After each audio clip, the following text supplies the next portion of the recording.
to the Deen Show special guest, Shaykh Mustafa. Assalamu alaikum. Peace be with you. How are you? Rahmatullah. I'm excellent. How are you? Now, you are good, alhamdulillah. You weren't always in a position where you're at. You're actually educating people, teaching people the purpose of life, inviting people to have a relationship with the one who created creation. But you were actually fighting against it as an atheist. But you were Muslim first. So you were Muslim, Yes. carrying Bukhari, the books of Bukhari on your back. Yes. And then you took a philosophy class. Destroyed And my the faith. story takes off from Yep. there. Let's go back it up now. Let's talk from the beginning a little bit. Give us some highlights, how it all started. Yes, I mean, I grew up in a Muslim family, you can say, not very practicing, a little bit more cultural than Muslim.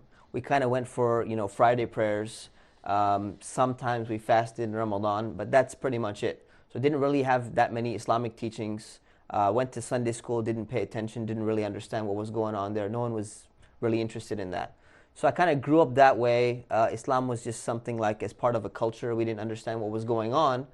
And then in my junior year of high school, we took a trip to Mecca. And we went for the Umrah, the minor pilgrimage.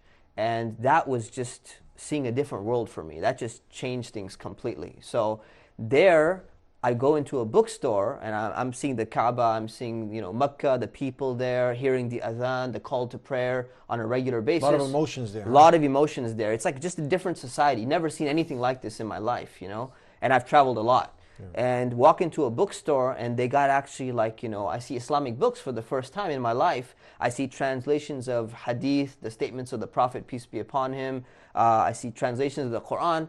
And I was like, you know what, I can investigate this. I can, learn more about this. So I buy a translation of the Quran.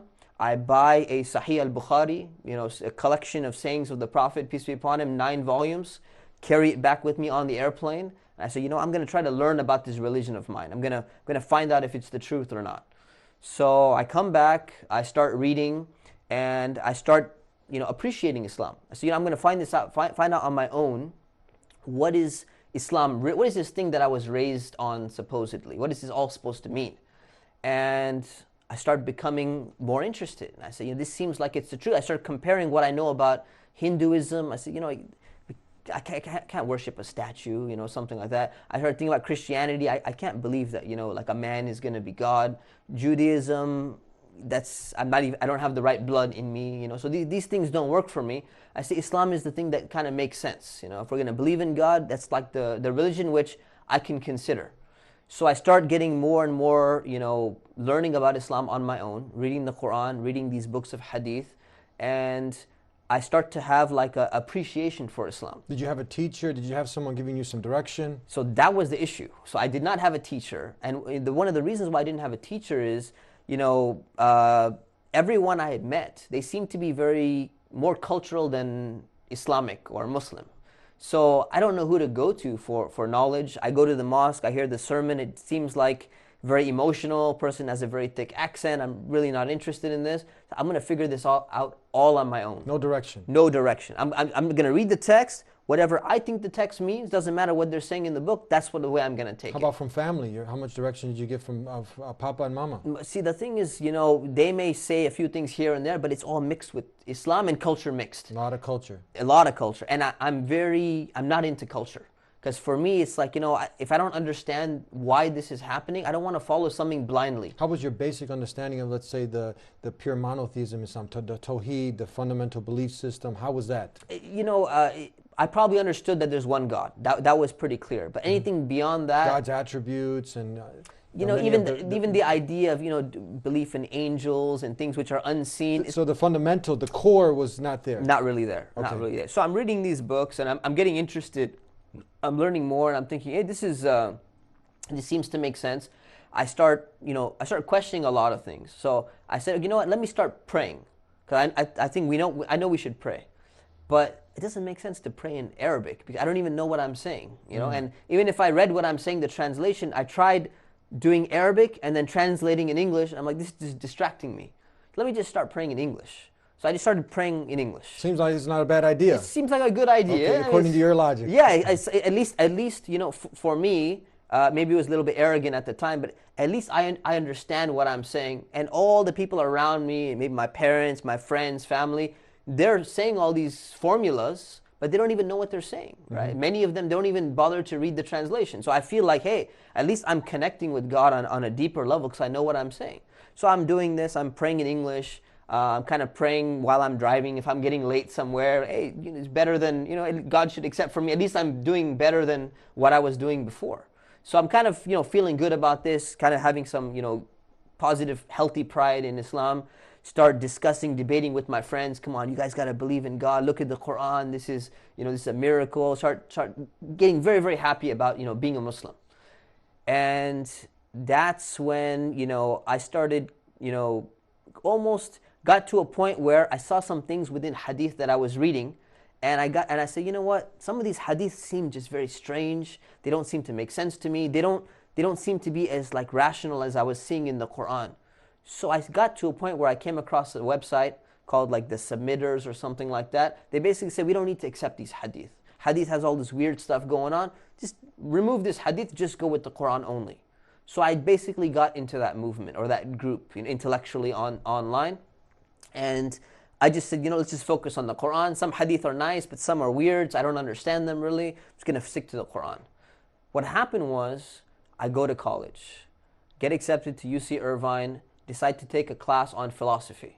Walk into that class on philosophy, and the professor starts talking about, how people believe in so many strange things today. You guys grew up believing in the tooth fairy. You grew up believing in Santa Claus. Your parents had tricked you about these things. And I'm like, yeah, that's true, man. My parents, I remember the tooth fairy. I was, tricked into believing in the Santa Claus for a while, Halloween, all that stuff. And then he said, how many of you still believe in that? And everyone's like, come on, we don't believe in that. And then he threw the bomb, and he goes, how many of you still believe in God? And that's where I was just like, do I raise my hand? Do I not raise my hand? So is anybody raising their hand at this moment? Nobody raises their hand except one guy who was the weird Christian missionary guy who like everyone hated. He's just like, he seems like mentally deficient or something like that. So something's wrong with this guy. So I raised my hand. I'm like, okay, I believe in God, and it's just me and him and no one else in the class. And that was just like a moment for me. I'm like, am I like this guy? Am I the only one? Like, what's the pressure's on now? Really, the pressure's on. You're sweating. Really, I'm thinking, what have I been raised on? I thought that everyone believes in God. I grew up believing like this, and that just questioned my faith, and it just changed my entire perception, and everything just went downhill from there. I became super skeptical, and I got to a point from agnosticism, not knowing if there's God, to basically sliding down into atheism and saying, you know what? God doesn't exist. All this religion is man-made. It's all, it's all just hodgepodge. It's something of the past. We need to get away from it. We got a Muslim who left Islam, and this is a very sad situation. I'm sure many have been affected by this. You actually went through it. The story doesn't stop there. We got more. When we come back, don't go anywhere. Islam says love all mankind. That's why we're sharing this message, because we want the best for you and we want the best for all mankind. Subscribe right now and enjoy all of the content that we're going to be putting out for you. Thank you. Peace be with you. Assalamu alaikum. Back here on the Deen Show, Muslim leaves Islam. I don't see your heads off yet. Not did anybody yet. come with a machete looking for you? No, they did not. Okay. Actually. Because now a lot of people, they try to use this now that, okay, you obviously, how did your family, did they know now that you had turned away from I didn't Islam? tell them openly, but I told them that, you know what, I'm not interested in praying, I'm not interested in going to the mosque, don't even ask me to go on Friday anymore. It's obvious now. It's pretty obvious that this guy is far from the religion. Yeah. Now what happens? Okay, that's the moment. You go in, well, you're carrying Bukhari, the hadith on your back, but I asked you, how was really your core understanding was kind of very weak, didn't have a bright teacher. Yeah. You walk into this philosophy class, you come in, to a gunfight with, a pencil. Yeah. And what after that? You left the class really just disenfranchised, you're lost now. Lost. Your faith is questioned and everything's going out the window? Yep. And then I started, that's when I kind of, got into a group of friends where I probably wouldn't have considered them when I was Muslim. So I started getting into this group of friends that are telling me, let's go to nightclubs, let's go to raves. Let's just party. Let's have fun. That seems fun, huh? It seems fun at the time. Yeah, You dunya know? opens up now. That's it. Now, you know, the shackles are coming off, and you know, when you're a freshman in college, it's like you're just dying to get out of, you know, the confines of your home. Your parents have always been kind of holding you back, saying it's for your own good. Now I'm in the dorms in college. Now I have, you know, some level of freedom, even though my parents are trying to, you know, spy on me from time to time. Is this guy, you know, is he crazy? Is he doing drugs? What's going on?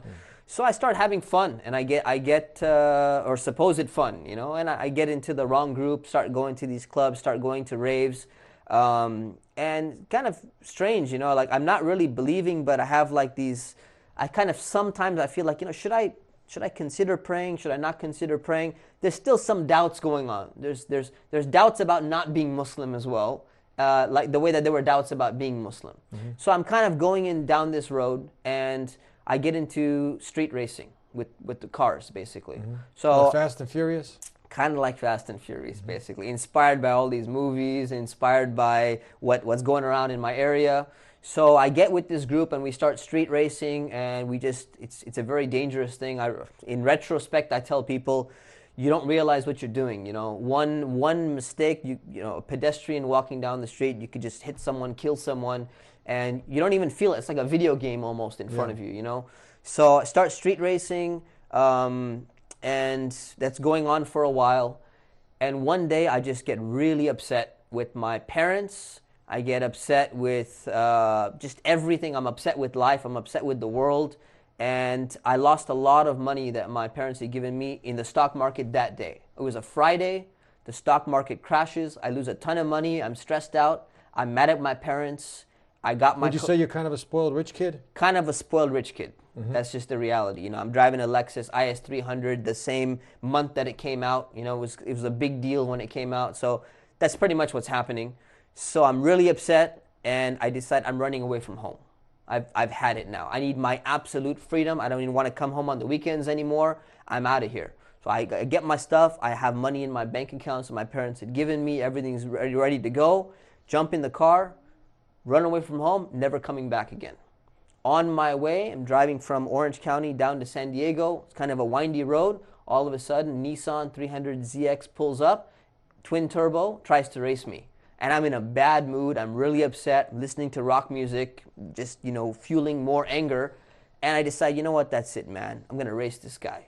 So we race, and we're going really, really fast. And my car spins out of control. Literally does a U-turn on the freeway at a very, very fast speed. We'll just leave it at that. And 4-car accident, 5-car accident, something like that. I don't get injured. The car is totaled. I walk out perfectly fine. People start telling me that, you know what, God saved you for a reason. I'm like, yeah, God, whatever, you know. So I started thinking about it in the back of my mind. And then when the police came to me and said, you know what, you're going to jail. That's when I started just freaking out. All my pleasures are going to be gone. All my enjoyment, all my fun, it's all going to be done. What do I do? So I start thinking, you know what? Maybe it's time to make some change in my life. Maybe I need to take life a little bit more seriously. So my friends come back to me. It's like, come on, let's go. Let's just go to the rave, man. Just come back. Don't worry. Don't let one car accident, you know, get you down. We're going to go back into the same lifestyle that we had. You can always count on those good friends, right? Exactly, Yeah. exactly, you know. So there's that whispering coming, you know, they're trying to come to my room and everything. And I just decided, I don't want to see you guys. I just need to figure things out for myself, what's going on. And that's when I decided, you know what, after a while of struggling, I said, you know what, there's no one else to turn to. So when you have no one else to turn to and you don't even know what to do, that's when I started praying. And I said, you know what, God, I don't know if you exist. I don't even know if I really believe in you or not. But if you exist, show me that you exist, and show me why I'm here. If there's a purpose in life, show me that purpose. And before, I had asked that probably before, but I never put any effort into it. So this time what was different is there's more sincerity, because I'm saying, and I'm going to put the effort in to find you. So I'm going to search. I don't know where to search. I don't know what to do, but I'm going to put in my effort. You send me something. You throw me a little something so I can, you know, I can find you. So that's when I started saying, you know what, I don't want to do this. I'm not playing anymore. I'm going to be serious about life until I try to figure this out. I start going to the library. I start reading books on philosophy to overcome some of the things that I learned in philosophy class, and reading books on Islam, reading books on Christianity. So I started reading different religions, reading more in detail about Islam, reading about philosophy. And reading all that kind of, helped me start to address some of the questions that I used to have, but I never got good answers to. But how is your heart at this moment? It's different than it was before because you have a desire to want to know. Yes. Instead of covering the truth. Exactly. You're open. I'm open now. And now I'm focusing because you know what? It's not about the worldly pleasures anymore. Now it's not about, I'm not going to sit there and say, oh, I'll read one line, or if that doesn't make sense, I'm just going to go to a rave and just, not, just get rid of it. Yeah. That's the difference, So now the difference is I'm not going to waste my time. I'm going to give as much as I can in my life to focus on what needs to get done. And you had read some of the top atheist books. You Yes. where was your atheist now? I mean, seemed like it was abandoning you. Was it? Yeah. I mean, so what had happened? I had bought a book about critiques of God, the strongest arguments against God. And long time ago, I had bought it, and I'm like, yeah, I can respond to all this. So I'm like, okay, let me go. When I was still a Muslim, I'm like, you know what? I'm gonna show them that all this is wrong. And when I was reading it, oh man, this sounds very intellectual and very rational. I go to the mosque for Friday prayer. The guy seems very emotional. He seems to be getting upset. I said, yeah, this seems like I don't have any response to it, right? Now I still got that book on my shelf, but now I'm not just comparing these things for 10 minutes and then going and having fun. Now I'm going to sit all day with this book, and I'm going to go all day and I'm going to look at what Islam says. If there's any answers about it, I'm really going to sit there and reflect. I'm going to keep on asking God for guidance. And that makes a world of difference. When you put some real effort into it and you have real sincerity and desire to actually invest time and effort into it, that's, I think, what really, really, helped me. And that's how God helped me. Was that the innate nature? You know about that Oxford study with the 52 plus, the anthropology department in Oxford. They did a study saying that that belief is innate within people. Yes. Yes. Was it coming out now? Was the God hotspot in your brain? Was that now coming out from your heart, from your consciousness? Exactly. What happens? It was covered up, and it gets covered up by our desires, by our pleasures, and just running after these things. Now that I'm like, you know what? This is not my number one priority in life. I'm not going to run after just going eating in fancy restaurants and just going to go do and have fun and all that. Now some of these layers start coming off and say, I'm willing to be open now. Now I'm really going to go and analyze, and that natural disposition starts coming back. This is really, really interesting. They've actually done documentaries of Muslims, supposed Muslims who leaving Islam, and they're kind of in the same struggles. So I'm sure those who are sincere, they also can truly benefit because you were there, and now the story's not over. We got more to share here on the Deen Show. Don't go anywhere. Islam says love all mankind. That's why we're sharing this message, because we want the best for you and we want the best for all mankind. Subscribe right now and enjoy all of the content that we're going to be putting out for you. Thank you. Peace be with you. Assalamu alaikum. Back here on the Deen Show with Shaykh Mustafa.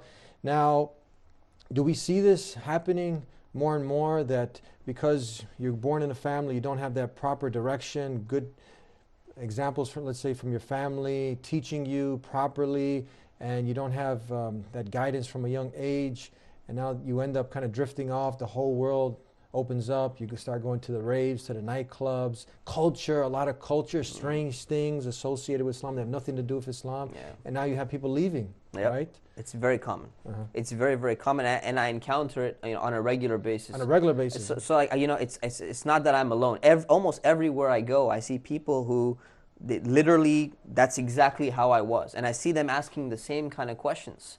And some of them are interested in having a further discussion, and others, they just go away from it. So I can see them going down the same path, and I don't know if someone had asked me back in the day that, hey, why don't you have a conversation or something like that, I might have ran away as well. So I don't know what would happen to me. So I can relate to people, and I can almost see exactly what they're going through. I'm not the only one who went through this. But now you came back, not just an average Muslim. I mean, you're actually an imam at a masjid, spiritual leader. You run the College of Islamic Studies.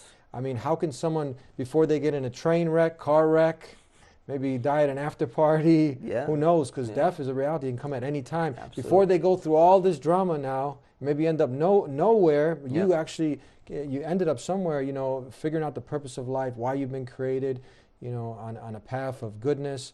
How can someone, let's derive some good from this story now so people don't make the same mistake. They can avoid all those, you know, pitfalls. Yeah, I mean, I tell people, you know, when I tell them my story, you know, I don't share it that often, but when I tell them my story, almost some people come up to me and they say, you know, I wish I had a similar story so that I could change. I said, no.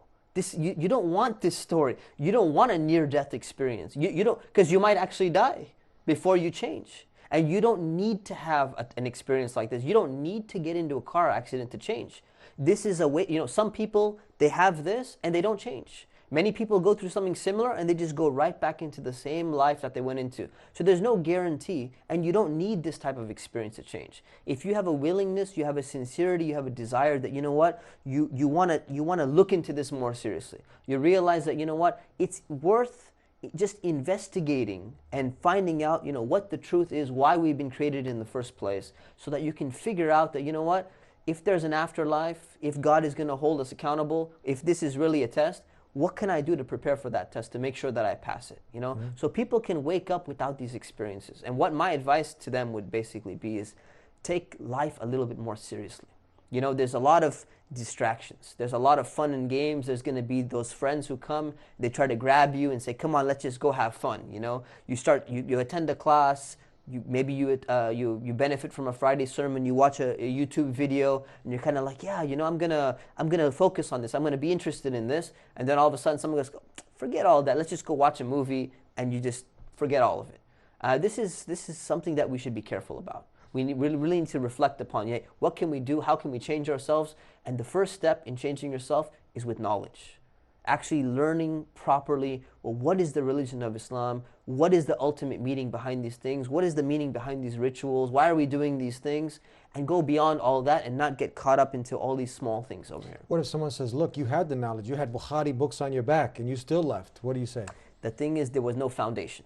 And the key is to have a good Islamic foundation. Because what a foundation does, it contextualizes everything. I got Bukhari books in front of me, but I don't know how to interpret these statements that are in there.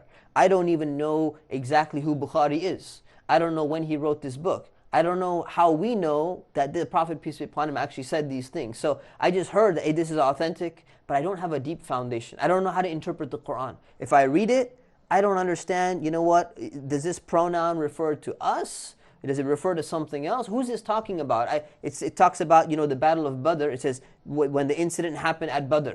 What is Badr? Badr, if you don't have a context, you don't know any of these things, right? So it's very important to have a context and to have a very wide understanding, like an overview of what Islam is. So everything you read, it kind of fits into like a puzzle, and you see the entire thing in front of you. With that context, you understand Islam properly. What if someone says, we have atheists, same situation, maybe his friend got him to watch, and he says, come on, all you religious people, I got my Christian friend, he said, you know, he used to drink, do drugs, rape party, same thing, but he saw Jesus in a dream now, right, and he's a born again. What's the difference? Right, the difference is that you need, you know, people say, well, I had some personal experience or something like that. That could be a true experience, it can be a false experience, but there's got to be a way, if there is a God, and if, you know, if there's a real purpose in life, there's got to be an objective way of us being able to figure out what the truth is. And my response to him would be, you look around the world, you look at your own body, you look at everything out there, and you say, you know what, who created all these things? You start from the idea that there's a creator. You start from the idea that all of this didn't happen by random chance. The probability of it coming together and it happening is not very strong at all. You really got to have a leap of faith to believe in something like that all of this is just a product of chance. Once you establish belief in the Creator and that there is a God, now you need to learn about that God. Learn something about Him, and that's when you go and you look at the different scriptures, look at the different religions, and look at the core of what are these religions actually teaching. And when you come to Islam, you're going to find that it has that pristine message. It has that message which basically says that there's only one God. You should worship that one God, and that God, when He created people, He didn't just leave them in darkness. to just kind of figure out things on their own, have fun. Maybe some of them will take it seriously.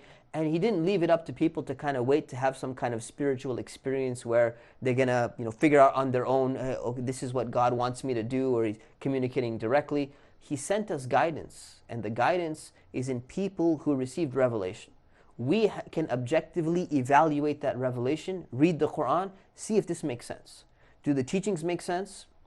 We can read the life of the Prophet Muhammad, peace be upon him. We can see if did he have an ulterior motive? Could he have been a liar? Does he look like someone who would have made up something like this and undergo all the difficulties that he's coming with? So when we use our minds, we use our intellects, and our hearts are also, open to this, we will arrive at the reality and the conclusion that, this is something that makes sense. And that's really what a lot of people say when they look at Islam. They come from other religions, other backgrounds, and they're like, none of this really made sense. When you study Islam in a proper way, within its proper context, the thing that people always say, it just makes sense. It just makes sense. It just makes sense. It just makes sense. And tell us, we're out of time. In short, I've really benefited from the College of Islamic Studies. Yes. Tell us a little bit in short about this and how people can go ahead. This is a great place to start also now. Yes. So the College of Islamic Studies is really, it's a program where people can attend live, or they can actually take classes online. And this is designed, we have 18 or 19 different classes.